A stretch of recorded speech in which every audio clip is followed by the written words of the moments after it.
and welcome back to the Vault. Today's video is an interview with attorney Michael Brehne and Sergeant Justin Wall from the Professional Standards Division. Michael Brehne had received video evidence from Jeremy Dewitte and took it to the Professional Standards Division in the past in an attempt to report Sgt Keith Vidler. Say what the motives are behind this move, but we do know that Michael Brehne has a close personal relationship with John Mina, the local sheriff. Let me know what you think in the comments below. Please like, share, comment, and subscribe. I'm Sergeant Justin Wall of the Orange County Sheriff's Office Professional Standards Section. Today's date is May 14th, 2021, and the current time is 2:30 p.m. This interview is being conducted at the law offices of Michael Brehne, located at 230 North Westmont Drive in Altamont Springs, Florida. I'm interviewing. Can you just state your name for me and your title here? Michael Brehne, attorney, managing partner. Okay. Mr. Brehne, are you aware that I'm recording this interview? I am. Has anyone threatened, coerced, or offered you any preferential treatment to give this statement? They have not. Are you under the influence of drugs or alcohol that may impair your testimony? I am not. Can you raise your right hand so I can swear you in? Yes, sir. Do you swear affirm the testimony you are to provide will be true and correct? I will. Okay. All right. So, as I kind of briefly discussed with you, I've met with Mr. Jeremy Dewitte as part of an investigation I'm working, an administrative investigation at the Sheriff's Office.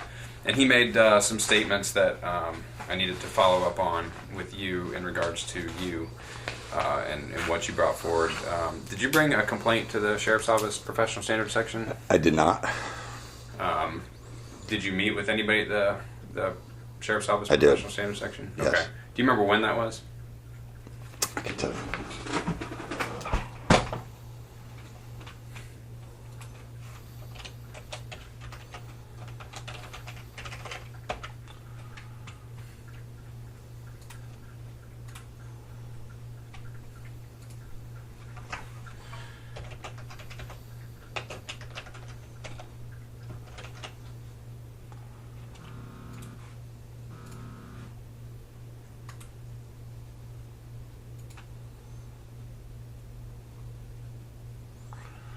When it works, it works. And just for the audio recording, you're checking your calendar after. I'm checking my emails because okay. I had asked for permission to give this stick from, his name is Jeremy now, but to me I knew him as Jay.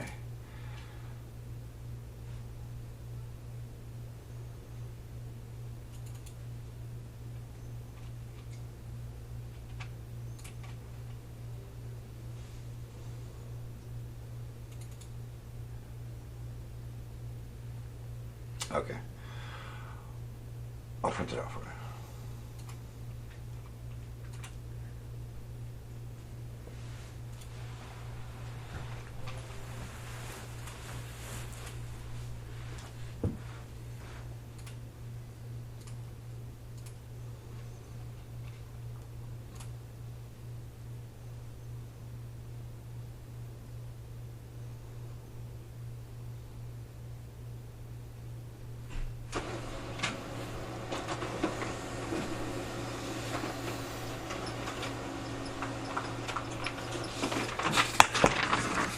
So a day or two before I went to IA, it was a day or two before, so maybe I saw them around the 24th or 25th October of 2019. So October 24th, 25th of 2019, somewhere in there. Yes. Okay. And so what was the meeting in regards to? Okay. So I'm friends with the sheriff, and I had known Jeremy from professional relationship. He did, vehicle escorts, as you know, but he also did them for charity rides. So I'm a motorcyclist, and I've gone to a couple of the charity rides, which he was escorting, and so we became talking friends. And I think we actually used him on one of our rides as well as an escort.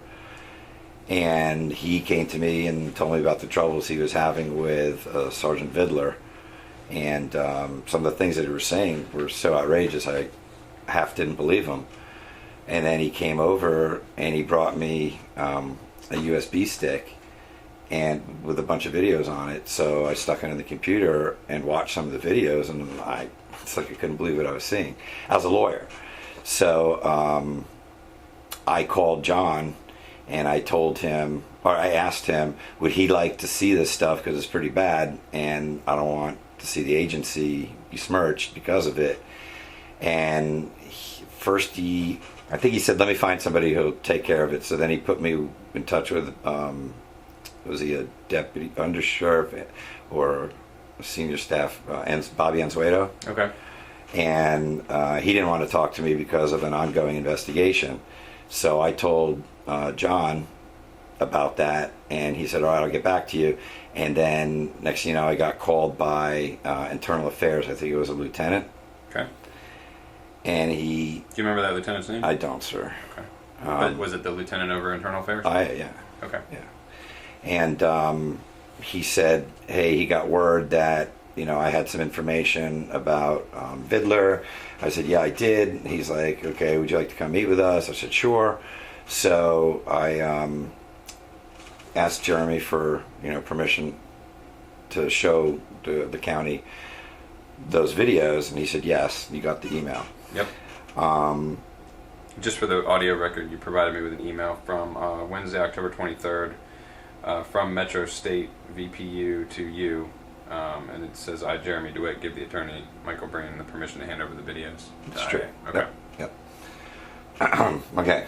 So I went down there, and it was my intention to let IA know that they need to keep their eyes on this guy because he's acting like way out of bounds, especially after what I saw in the videos. And instead of like a warm reception, they showed me a montage of Jeremy. Well, I knew him as Jay Dewitte, but Jeremy Dewitte's like criminal history and booking photos and reports of rape and all this other stuff. I melted. I was like, at first I thought I was doing something good, and then when they showed me all that stuff, I was just kind of sinking. So I said to them, well, I don't know if you still want to see my stuff. I feel stupid right now that I tried to come help the sheriff's office, but I see why. Look, I understand a police investigation. I understand criminals. Mm-hmm. And I know that police like today's victim is tomorrow's complainant, right? Okay. So I kind of got the impression that because Jeremy is who he is and his past is his past, and I was not aware of all that stuff. Okay. And so maybe I was doing the right thing for the wrong guy. You know what I mean? Okay. Did you watch any videos with the investigators, or yeah, I did. You had brought? Yeah, I showed them. Yeah, actually, I had notes and I had timestamps, and this is Vidler doing this, and this is Vidler doing that. Okay. And I had all the videos were broken out into subject matter. Okay. And and I went in there with my notes, and I said, okay, here, watch this. Here, watch this, and we all watched it together. You did watch them together? Yes, sir. Okay. And what was on the thumb drive? You said it was broken down by. Do you remember what videos were on there? Okay. Yeah. Okay. So I remember three subjects the most. Okay. The first one was, if it's true that was Vidler's car, and I think it was like a champagne-colored SUV, and the video was, and allegedly that's Vidler's vehicle. It was shot in Lake County, and allegedly he had his wife in the car as well, because I think Vidler made some noise about it and saying, you did this I had my family in my car, blah, blah, blah. I don't remember how I know that. Okay. Whether it was Jeremy telling me that, or I'd seen it or read it or something. But what it showed was Metro State doing a funeral escort. And I think it was one of the cars that he was using in the escort. I think it was the rear car from the escort. And it showed Vidler's car cutting off that escort vehicle and not letting it go back to the funeral procession, like, you know, staying in between it. This guy was driving in the left lane over double yellow to keep the escort vehicle from catching up with them. Back and forth, swerving, braking hard to keep him from going, driving like 20 miles an hour in a 45 zone to keep him from getting, would not let him pass him. Okay. And he ran I saw him run a red light, just to keep, you know, this guy from not being able to join the thing. And I think there was audio of the guy saying, hey, this guy won't let me through, this guy's this guy's doing that. Okay. And so that was, Mr. Dewitte told you that was Vidler's vehicle? Yeah. Okay. And there but was you don't have any independent, of course not, knowledge of that. but okay. there was some backup. There's some backup documentation, and I don't remember what it was, but it was Vidler was complaining that, you know, him and his wife were in the car in Lake County, and that the Metro State people were driving like, you know, maniacs. Okay. Do you know from your conversations with Mr. Dewitte if that was ever brought forward to the sheriff's office, or No, I don't know. Was, to your knowledge, is that the only time that you brought it to the attention of? Okay, I only went one time. Yeah. With the USB, and we did watch those videos. Okay. And I never had any contact since. Okay. Was there anything else on the? Yeah. Then the next one that I remember was Jeremy's got cameras in his office, and they face outward through the windows and into the parking lot area. Mm-hmm. And there was a call, and I think it was a disturbance call between Jeremy and his landlord. And I think the landlord called the police because either he wanted to evict him or he was trespassing or something. Anyway, 2 or 3 Orange County motors show up instead of patrol, or maybe in addition to patrol. One of them was Vidler. And you could see Vidler like peeking through the windows. Everybody was outside. The situation was outside, but Vidler's in there. I mean, moving looking through the blinds to try to, you know, see everything that was in the office. Okay. So that to me is an unlawful search. It's, you know, without a warrant. Okay. And it's not a public place. I mean, he's sticking his face in there in the windows. Was that a video or still shots? Or videos. Yeah, okay. Yeah. All right. And then what else? Was there anything else on there? Yeah. The third thing was, I don't know how this video got shot, but they had video of Vidler and I think it was Ramsey like hiding in bushes during one of their escorts. And what's funny is they videoed them doing that, but then there was also video I think Vidler took too. Some of it, you know, all that stuff's on the internet, right? On YouTube. Yeah. Okay. Yeah. Okay. And so it was funny because the video I saw was Metro people videoing Vidler, staking him out. And then on YouTube, you could see Vidler staking him out. Okay. Yeah. So like doing surveillance. Surveillance, yeah. Okay. All right. So. Oh, wait. There's more. Okay. There was another video, which I thought was outrageous. It was when something happened during one of the escorts, and Jeremy called Orlando PD. I think it was the thing where the off-duty deputy got into a tiff with Jeremy on like Mills. Okay. And OPD was called. So a whole half a squad of OPD, you know, comes and meets with Jeremy and his people. Mm-hmm. And then, of course, Vidler shows up. Now, remember, this is a city jurisdiction. Okay. And Vidler shows up to a city call being handled by OPD. So one of the guys had either a pepper ball gun on his duty belt. It wasn't Jeremy, it was one of the other guys. And what's his name? Vidler walks right up to the guy. He goes, "What's that?" And the guy goes, "Pepper ball." And he goes, "You're under arrest for carrying a concealed weapon." It was in his holster. Okay. 100%. And then he handcuffed him. I was like, wow. Okay. It's like blatant. Okay. So those are, and these all were provided by Mr. Jeremy. Okay. So I'm familiar with most of what you're talking about. So, what happened at the conclusion? You said that of your meeting with Internal Affairs. Okay, so after they showed me what they showed me, like I said, I wasn't as motivated to show them what I brought, but they were patient and they went through it with me and they watched everything, and then they asked me, I think they said, like, are you making a complaint? I said, absolutely not. I'm just here to tell you what's going on so you guys can be aware and do what you got to do, because, you know, this guy could be a liability. Okay. And so did you take the thumb drive with you? No. They asked me, do you want it back? I said, I don't need it. So I left it with them. Okay.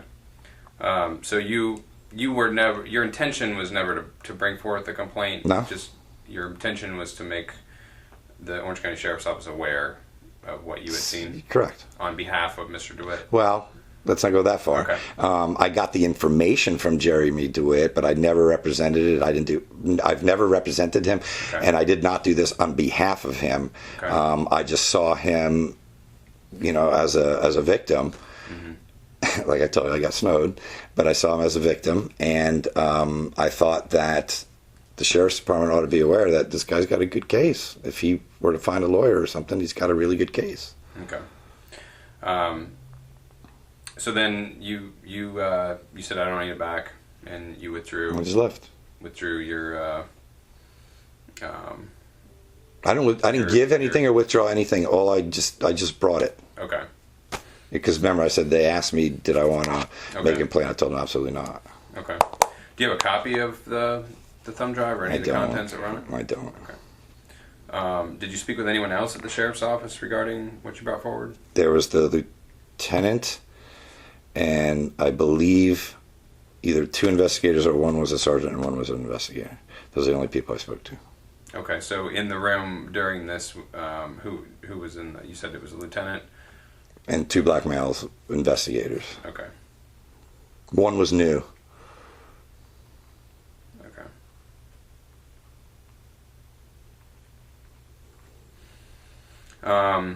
Anybody else outside of that? Did you bring it to anyone else's attention after that? Such as? Anybody else at the sheriff's office? Okay. Nope. What did you tell Miss Burton regarding the complaint or what that interaction? Really don't recall speaking to her about it. Okay.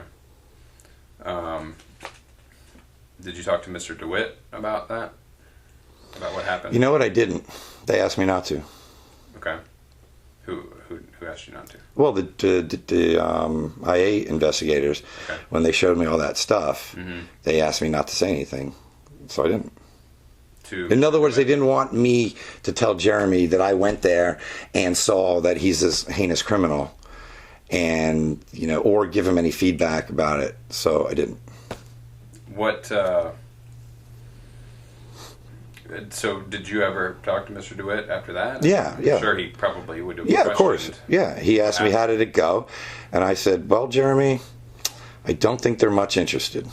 That's all I said. Okay, and that was it. Pretty much. Okay. Okay.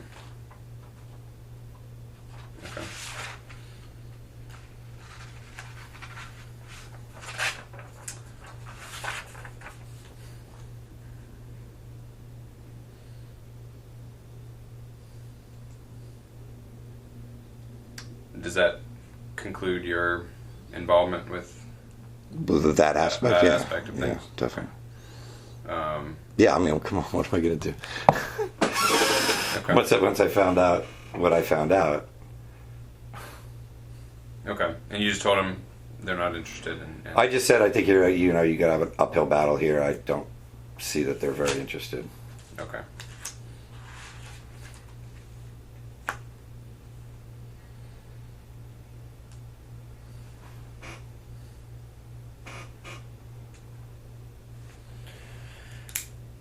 Okay.